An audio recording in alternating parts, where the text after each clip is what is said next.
Hi there, I'm Clifford Bates, and welcome once again to reading Machiavelli's Discourses. Today we are still in Book 2, we're in Chapter 30. Today we're looking at Chapter 30. And again, we're near the end of because Book 2 has only 33 chapters. So again, we got this one right this time. So 33 chapters. So we're heading to the end of Book 2. He says now the title of Book 2 is Truly Powerful Republics and Princes. Buy friendships, not with money, but with virtue and strength and reputation. In other words, you don't really powerful republics and powerful princes don't buy their friends with money. They buy their friends with their virtue, and the reputation of their strength. It's a very interesting thing. You buy, in other words, he's saying you buy, all friends are bought. You pay for your friends. And good, powerful republics don't buy friends with money, but with virtue and strength. When Rome were besieged in the capital, and although they awaited relief from the Venti and the Camillus, since they were being expelled by starvation, and they came to a settlement with the French to buy themselves off for a certain quantity of gold. Livy 5:48. The gold was already being weighed on the basis of such a convention when Camillus came up with his army. Fortune did this, the historian says, so that the Romans should not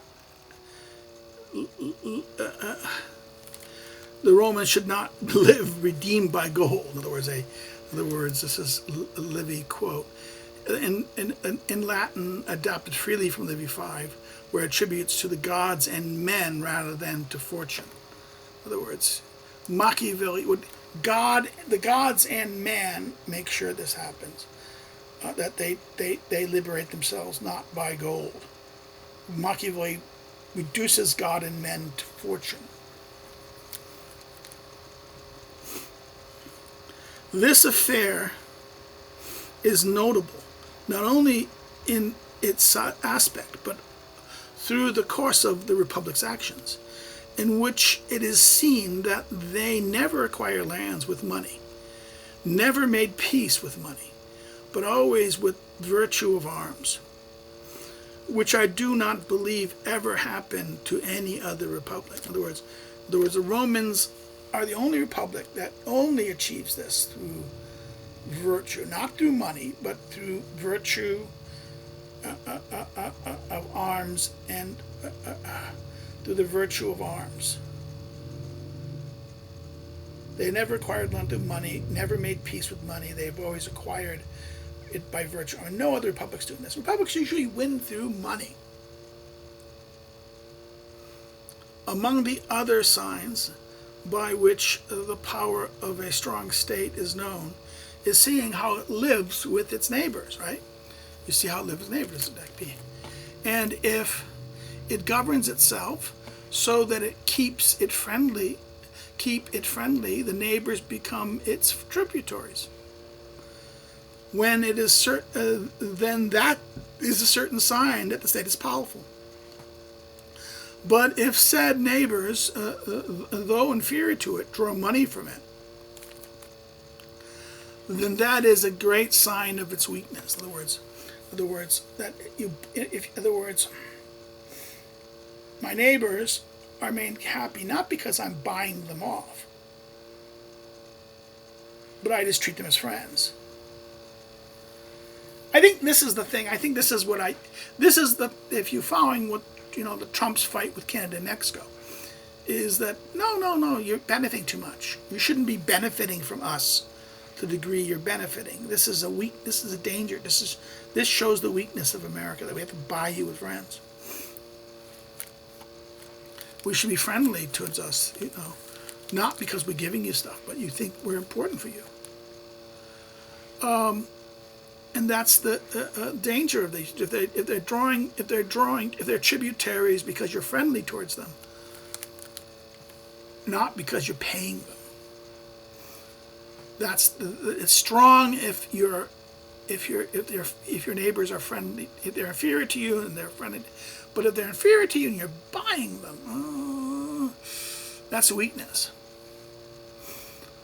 Let all the Roman histories be read, and you will see that the Messalians,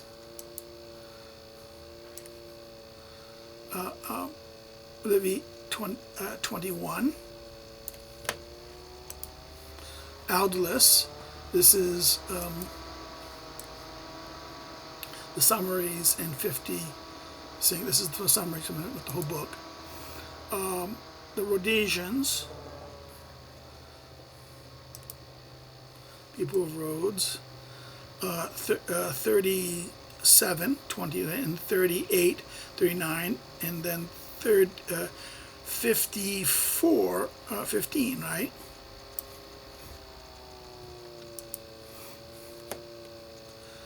Hero of Syracuse, Livy summaries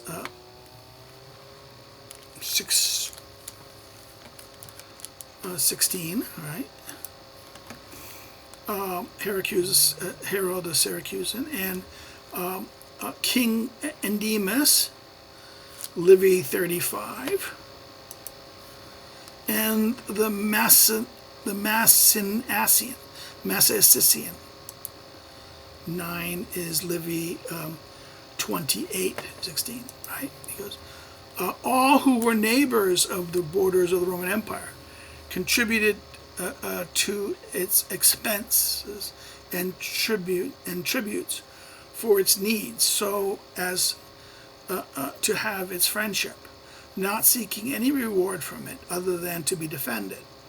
The contrary will be seen in weak states. In other words, you pay. In other words, you give them the money. They're giving you money to protect them. The contrary will be seen from weak states, beginning with ours of Florence, in times when its reputation was great. There was no lording in the Romalia, no lordling, no lord or political leader in the Romania, who did not have a stipend from it. And furthermore, it gave to the Perugian and the Castilians and all the other neighbors. Right? They paid money out there. The Florentines, when they were strong and had a great reputation, they were just giving money. For if that city had been armed and vigorous, it would have gone to the contrary. They would have been giving money. To have protection from it, many would have given money to it, and sought not to sell it in their friendship, but to buy it. In other words, they'd pay. You want to have people paying you to be your friend, not you paying them to be your friend.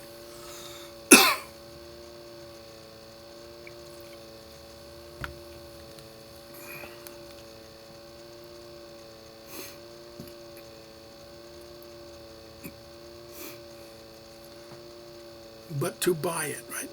Nor have the Florentines lived alone in this cowardice, but also the Venetians and the King of France, who with so great a kingdom lives as a tributary of the Swiss, and of the King of England, and of the King of England. He pays the King of England. In other words, the King of France pays the Swiss, pays the King of England to be their friends, right? All of which arises from his having disarmed his people, and from that king and others named before having wished rather to enjoy the present utility of being able to plunder their peoples, and to escape an imagined rather than a true danger, than to do things that might secure them and make their states perpetually happy. In other words, the mistake of the French example and others do what? They make the error of disarming the people. Why? They disarm their people because they want to plunder, take advantage of the people. Saying in that sense, This is the disorder. Instead of not doing that, arming them and having them as friends, that they are the biggest offender against them, that they become. In other words, if this disorder brings some quiet, with time it is of necessity the cause of irredeemable harms and ruin. Okay, in other words, this is the danger of that irredeemable harms and ruin.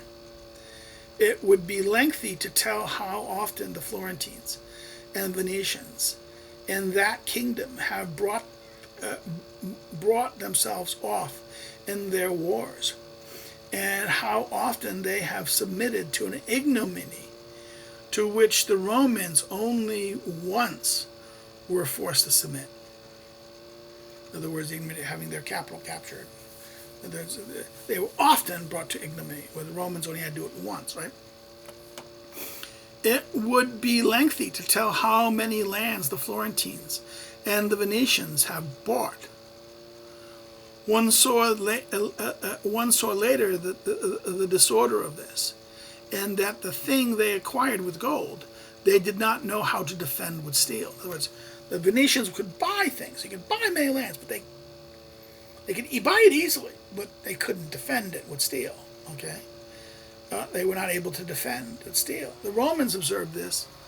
The Roman observed this generosity and this mode of life while they lived freely. But later, when they entered under the emperors, and the emperors began to be bad and loved the shade more than the sun, they also began to buy themselves off. Now with the Parthians, now from the Germans, now from other peoples around about, which was the beginning of the ruin of their so great empire. Now, this is interesting, that while they were the republic and lived freely, even under the emperors, they practiced this, they preferred virtue. They observed this generously. In other words, strength and power, and therefore others would give them stuff. Never buy it, right? Achieve through your virtue and your arms, your strength, not through purchasing. You want to become my friend because I'm not buying into my friend. Romans don't buy. The Venetians and the Florentines, they buy. But they can't keep. Now, the empire begins this bad. He says that the Roman Empire, when the emperors became bad and loved the shade more than the sun. Interesting reference. Loved the shade more than the sun. They began to buy themselves off. And this led to the ruin, buying off, not willing to rely on force. Similar inconvenience proceed, therefore, from having disarmed your people, from which results another greater one. That the nearer the enemy draws to you, the weaker he finds you. In other words, the closer he gets. In other words, you're far away, you look strong, but you look weak because you've disarmed your people. You are disarmed yourself. He's far away, your army's there, you seem powerful. But when he gets close to you, he sees you're unarmed. For he who lives in the mode said above treats those subjects inside his empire badly, and on those borders of his empire as well, so as to have well-disposed men to keep the enemy distant. In other words, the well-disposed men keep the enemy distance. Okay, but the closer they get to you, they find they get people who hate you, okay? From this, it arises that the need to keep him more distant. He gives stipends to the lords and to the people near his borders. Hence arises that states made thus put up hence it arises that states made thus put up little resistance on their borders. But when the enemy has passed them, they do not have any remedy. In other words, their borders will resist, but then once the enemies collapse, you go on the inside, they have no remedy. They do not perceive that this mode of providing of theirs, in other words, they do not perceive that this mode of proceeding of theirs is against every good order. In other words, you disarm the people; they're not able to help you. In other words, you're weak inside, but you present your strength outside. You can do it, but once they break through the border and get inside, this is against every good order. For the heart and the vital parts of the body have to be kept armed, and not its extremities. In other words, this is the idea that the inside, the heart needs to be armed. The heart and the internal organs have to be strong, and they should be armed, he says, because and kept armed, not merely the extremities, since without the latter it lives, but if the former are hurt, it dies. And these states have kept the heart unarmed, and the hands and the feet armed. In other words, this problem, this mistake of disarming the people. What this disorder has done to Florence, was seen and is seen every day. As soon as the army passes by its borders and enters its heart, it does not find any remedy, and it does not find any more remedy. Of the Venetians, the same proof was seen a few years ago, as if their city were not wrapped by the waters. Its ends would have been seen. In other words, the Venice city was only saved because the waters protected it. Now, Florence had their city occupied. They lost their city, and it was taken over. In other words, Venice was a little bit lucky because of the things.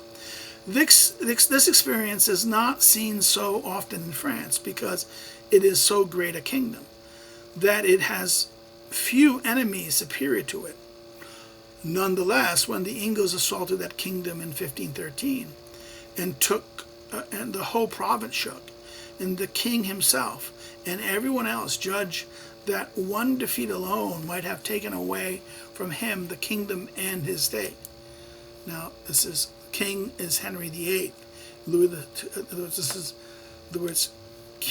is because remember, in the past, Henry VIII attacks the French. He doesn't win, but if he won, the French king feared he would have taken the state. Why? Remember what happened with Henry V. He defeated the Huguenots. One battle, major battle in that sense, huge victory, destroyed. Same thing, the 100-year war that ends with the rise of Henry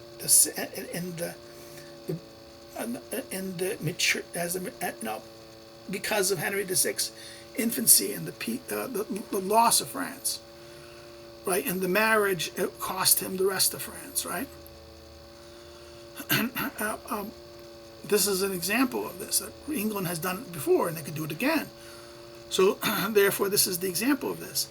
The contrary happened to the Romans, for nearer the enemy drew to Rome, the more powerful he found the city in resisting him.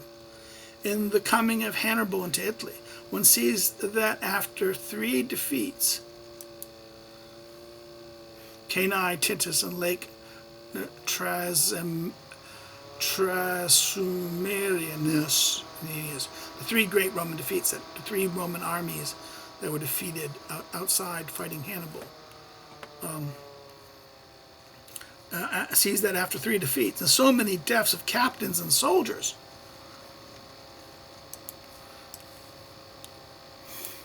they could not only stand against the enemy, but win the war.